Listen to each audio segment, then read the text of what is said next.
It is about 8 o'clock this morning, 19th of April 2020. I am here alongside Josephine Creek outside of Kirby, Oregon. And we're going to be taking our bike, fording the creek and taking a trek all the way up to the top of Tennessee Mountain. You go up this road up to, I think it's called Free and Easy Pass. And then from there, I'm just going to have to hike the ridgeline and reach the top of Tennessee Mountain that way. Somebody left their marks from a week ago. I'm right where the road fords across Josephine Creek. Looks like a very pretty, clean creek, although I would not drink from it. This whole area is riddled with a lot of surface mining. In fact, there is a mineral called Oregonite that was first found here along Josephine Creek. So there's a lot of no trespassing signs because there's still a lot of active claims. Oregonite is similar to a mineral called awaruite. It's like a metallic nickel arsenic composition. And I believe there's a lot of chromium mining that still exists or did exist in this whole Kalmiopsis region. The creek is still pretty high, being April. I got my water boots on, and then I'll keep going once I cross and begin my ascent up to Tennessee Mountain. Well, I managed to cross. It was a little deep right in the middle there, so I had to tippy toe in some sections, but as you can see, I got my right side kind of soaked. Nice view so far.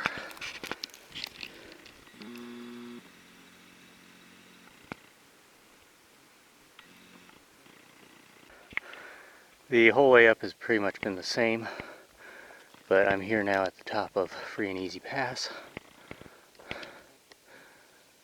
Nice view. Tennessee Mountain, the very top, is up that way. I suspect it's going to be tick country with all this buckbrush and poison oak, so I'm going to roll my pants and try to take the easiest way up. Climb just a little bit up this serpentine knoll. The road seems to go that way too. Illinois Valley is just right there. I tried to access this pass back in November, and there's a little strip of private land. It was not gated, but there were a lot of no trespassing signs. So unfortunately I couldn't make it to this spot. But this should be a lot easier now. I see where I have to go. So I got my bike chained to this madrone tree, and now I begin kind of the find it yourself approach. Now, that was quite a miserable climb up, but we are here at the top of Tennessee Mountain. It's about 3,200 feet in elevation. Kind of warm up here. That's the old road, and there used to be a fire lookout up here way back in the day, but it's long gone. You could even see the old steps. Huh. There's even a name on this bottom step. JWAFEE, I think. Wafy.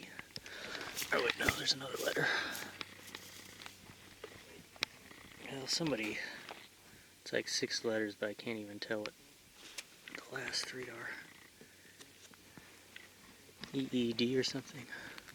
So we'll do a little pan around on what we see. I'll do a little drone footage as well.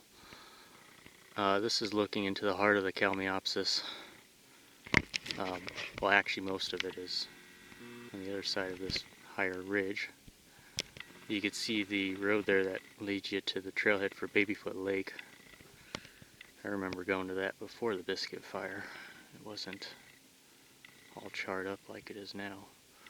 I do want to go back that way and do Canyon Mountain, I think it's called. There's remains of a former site of a lookout up there as well. And And this whole valley down below is where Josephine Creek flows. It is quite a pretty valley. This area doesn't look like it got burned too badly by the fire. Most of it is just sparse because of the peridotite. $8 Mountain stands out by itself. You could even see some vehicles down there on the road. And that's the approach I came up. I took that Forest Service Road 029, which was kind of a rough road, but my car was able to do it, and I got right all the way to where it crosses Josephine Creek. Free and Easy Pass is right directly below me, a good 1,000 feet or so. And then that's looking over Hayes Hill. 199 goes over, and then Grants Pass is on the other side there. And then, as we look straight to the east, well, first of all, you get a good view of Kirby down below, the Illinois River. And then in the backdrop is where Kirby Peak is, the highest one, Little Grayback. And then there's an unnamed summit right there that has a fire lookout structure. That was a brutal road hike to get to, all the way to the top. About a 3,000 foot gain because they put the gate way at the very bottom. And here you can see Cape Junction.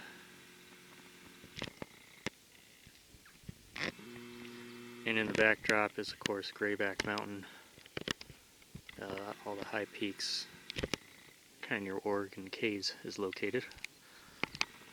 And that's looking into the Red Buttes Wilderness. Then we get a terrific view of Preston Peak area. We got Preston there with El Capitan in front of it. I think this one here, these two, is Young's Peak, Sanger Mountain, Haystack, and then Broken Rib. That's been a peak that's been on my to-do list. Actually, there's a number of them in those mountains. Josephine Creek keeps going upstream this way.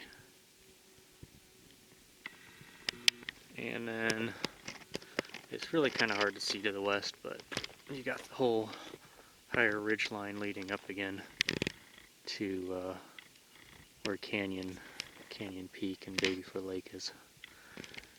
So, pretty good view. Nice 360.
I've been up here long enough. I'll start my descent back down to the pass.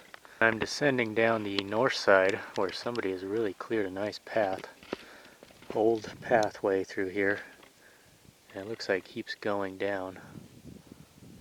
This side is so much easier to descend, it looks like, than... Check out this clay pigeon I found. It's been in the sun for a number of years. This is what happens to it. It just kind of melts down. Alright. Heading back down now from Free and Easy Pass. Getting close to Josephine Creek.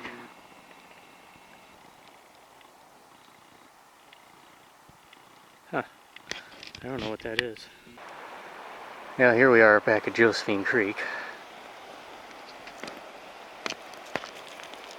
Holy shit. Okay. Duck behind the hill.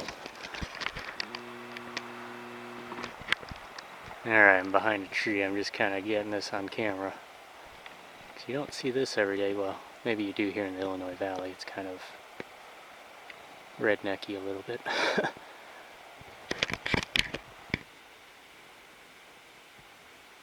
So, I don't know if they're stuck or if they just parked right there like that. I mean, that's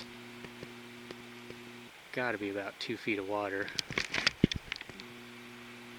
I'm not sure what these guys are doing. Looks like they're rock hounding. Also, I'm back at the car. It was definitely 3 guys.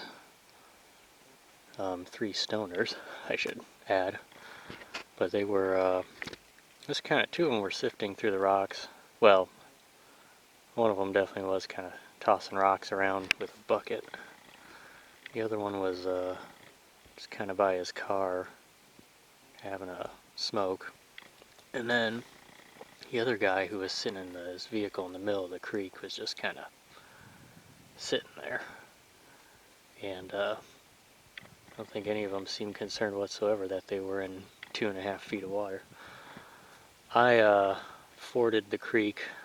Of course, where their vehicle was the more shallower part, but I went through a deeper part and got soaked all the way to here.